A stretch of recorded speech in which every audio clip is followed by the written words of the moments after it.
Жүргізушісіз такси, Америкада бұл қалыпты жағдай. Бұл Американың күнделікті өмірі. Мені Калифорнияда осындай автономды такси алып бара жатыр. Рөлде байқағандарыңыздай адам жоқ. Бәрін жасанды интеллект басқарады. Бұл бізге үйреншікті болып қалған.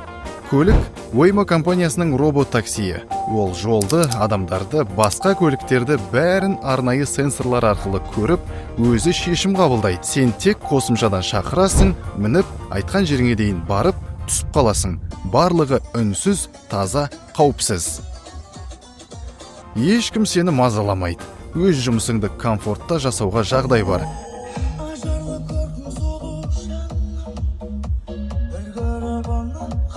Америкада бір күні сені робот-такси әкеліп, робот саған кофе жеткізіп беріп жатса, таң қалма. Өйткені бұл ел таң қалдырудан ешқашан шаршамайды.